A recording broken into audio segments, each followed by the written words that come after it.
ایک بدوی دیہاتی آیا اور مسجد نبوی میں آ کر بیچوں بیچ میں پیشاب کرنے لگا. اللہ کے رسول وہاں بیٹھے ہیں صحابہ کرام کے ارد گرد اور وہ پیشاب کرنے لگا. آپ کی مسجد میں کوئی پیشاب کر دے, مسجد تو چھوڑو, مسجد کے باہر بھی کوئی پیشاب کرے تو آپ اس کو لاٹھی ڈنڈے لے کے دوڑنے لگیں گے. صحابہ کرام نے دیکھا ایک دیہاتی مسجد میں پیشاب کر رہا, وہ بھی ایک بیچوں بیچ میں, وہ اٹھے مارنے کے لیے. آپ نے کہا نہیں کہ پیشاب کر رہا, آپ نے کہا کر لینے دو. کہ اللہ کے نبی مسجد ناپاک ہو جائے گی, آپ نے کہا ہو جانے دو, تم ادھر آؤ, کر لینے دو. اس نے دیکھا ہے ماننے تو نہیں آ رہا, کرتا جا رہا ہے, اب وہ کر رہا ہے.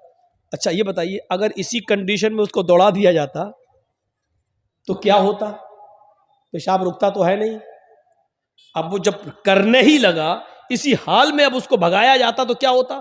کر رہا, پھر ادھر ٹپکا, پھر بھاگا ادھر ٹپکا, پھر بھاگا ادھر گرا. تو ابھی تو ایک حصہ ناپاک ہو رہا ہے, پھر کتنے حصے ناپاک ہوتے ہیں, کتنی جگہ پیشاب گرتا اس کا. تو آپ نے کہا نہیں کر لینے دو, کر لیا.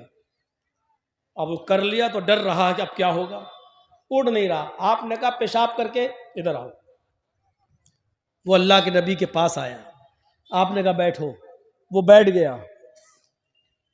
آپ نے اسی کی آنکھوں کے سامنے صحابی کو جو مارنے کے لیے دوڑ رہے تھے اس سے کہا پانی کا ایک ڈول بالٹی لے کر جہاں اس نے پیشاب کیا وہاں ڈال کر اس کو دھل دو. اب سوچو ہم جس کو مارنے جا رہے ہیں اور ہم سے کہا جائے دھل دو تو کیا ہوگا؟ ہم ہی اس کو مارنا چاہتے ہیں اور ہم سے ہی کہا جائے اس کا پیشاب دھلو تو غصہ آئے گا. لیکن صحابہ کرام کو غصہ نہیں تھا. کیوں؟ کیونکہ اب وہ اس لیے نہیں دھل رہے ہیں کہ وہ اس کو مارنا چاہتے تھے, اس لیے دھل رہے کیونکہ جناب محمد رسول اللہ کا حکم ہے. یہ سوچ تھی ان کی. اچھا آپ کا اس کا پیشاب دھو رہے ہیں, دل میں چاہے جو بھی ہو لیکن حکم ہے نبی کا, دھو رہے ہیں.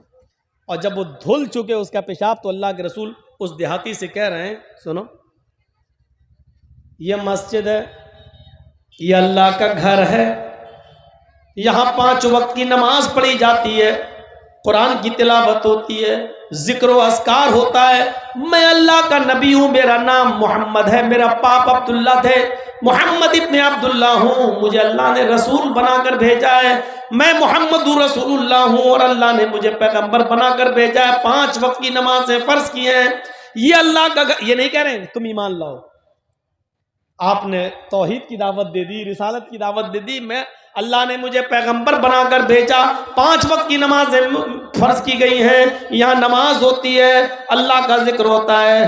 جاؤ آئے دیہاتی, آئندہ اس مسجد کا احترام کرنا, کہیں باہر کہیں پیشاب کر لینا, لیکن اللہ کے گھر میں جہاں ذکر و اذکار ہوتا وہاں پیشاب مت کرنا, آئندہ اس بات کا خیال رکھنا.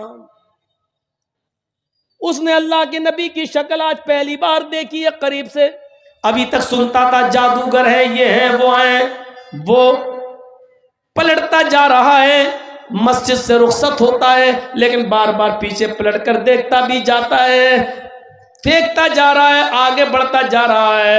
پھر وہ اپنی قوم کے اندر گیا, سماج میں گیا اور کہنے لگا آئے میری قوم کے لوگوں, آئے میرے سماج کے لوگوں, آئے میری قوم کے لوگوں, آج میں نے محمد رسول اللہ کو اپنی آنکھوں سے دیکھا ہے.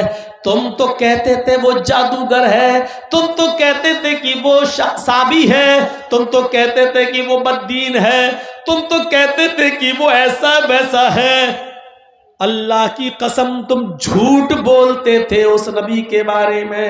نہ وہ جادوگر ہے, نہ وہ سابی ہے, نہ وہ بددین ہے.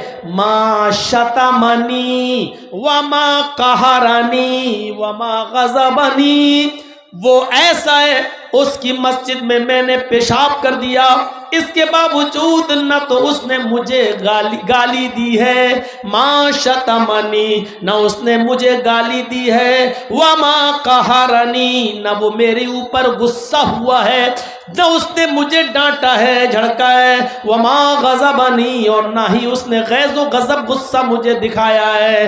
لوگو تم جھوٹے ہو, میں اسی کے پاس جاتا ہوں اور اپنا رشتہ اس سے جوڑتا ہوں, پھر وہ لوٹ کر آتا ہے اور اسی مسجد نبوی میں آ کر اللہ کے نبی سے کہتا ہاتھ یدک ابایک علی الاسلام، اپنا ہاتھ بڑھائیے، میں آپ کے ہاتھ پر ہاتھ رکھ کر اسلام قبول کرنا چاہتا ہوں۔ اور اس نے کلمہ پڑھا اور اسلام قبول کر لیا۔ اشہد ان لا الہ الا اللہ و اشہد ان محمدًا عبدہ ورسولہ۔ مسجد میں پیشاب کرنے والے کو ڈانٹا نہیں، پھٹکارا نہیں، بھگایا نہیں، بلکہ پورے اطمینان کے ساتھ، سکون کے ساتھ اس کو پیشاب کرنے کی پرمیشن دی۔ پرمیشن دینے کے بعد بھی اس سے اس کی گندگی نہیں دھلوائی، بلکہ صحابہ سے کہا اپنا اخلاق دکھلاؤ، اپنا کردار دکھلاؤ۔ صحابہ نے اپنے ہاتھ سے اس کی گندگی صاف کر دی۔ یاد رکھنا، اسلام مولانا جرجیس کی 2 گھنٹے 13 گھنٹے کی تقریر سے نہیں پھیلا۔